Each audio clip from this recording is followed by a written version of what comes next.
Hi, today's video is designed to answer as many questions as possible that we received following the anxiety video on Monday. So thank you for all of these questions. We received a number of questions asking, why do we get anxious and can it just come over us for no reason at all? Another question was on the severity of their anxiety in comparison to other people who they know that suffer from anxiety, and finally questions on the physical changes to their body when they feel anxious. So to begin with, it is important to know that a level of anxiety is normal. Before we go for a test or an interview or do something outside of our comfort zone, we will experience some level of anxiety. Although for some people this anxiety can be much more problematic and debilitating. There are a number of different types of anxiety. For example, there's health anxiety, social anxiety, panic, phobias and generalised anxiety. It depends on what we view as a threat. So if we fear negative evaluation from others, we're more likely to experience anxiety in social situations. If we worry about the outcome for a number of different circumstances, it's more likely generalised anxiety disorder. So what triggers anxiety for one person might differ from somebody else, but ultimately it stems from what we perceive as a threat at that time, which means it's what we're thinking about. The level of severity may also differ, but please be aware just because somebody looks okay does not always mean that they feel okay. And just because somebody can do something that you can't do does not mean that they don't suffer from anxiety. For a lot of people, they may not know what triggers their anxiety.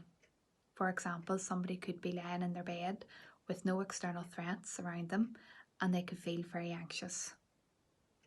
In this situation, it is less obvious of the trigger, but it may stem from something you're thinking about, a smell, a memory, a taste, a feeling, or a noise.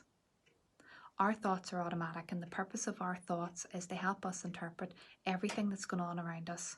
This includes smells, noises, feelings, and memories. If you'd like to know more about automatic thoughts, please follow the link below. However, rather than focusing on what is triggering the anxiety, it might be helpful to explore what you are doing to try to manage or deal with your anxiety. Does this help in the long term, or do you only gain short-term relief? We will be doing another video on coping strategies in due course. In regards to the physical reaction our body has for anxiety, this is a natural automatic response to a perceived threat. When we think we could be in danger, our body releases adrenaline to help prepare us to run or fight. We experience uncomfortable physical feelings because the adrenaline makes the body system speed up, diverting blood to the major muscles. We've copied a link so you can access a worksheet that explains what happens to your body in more detail below. I hope this answers your questions. However, since this is educational based and not therapy, it is important to seek professional help if your anxiety is having a negative impact on your life and well-being. We plan to post another video on Monday talking about the importance of staying connected. If you have any questions following the up and coming video, please send them into the email address below so they can be addressed in the video at the end of next week. Thanks for listening, take care and stay safe.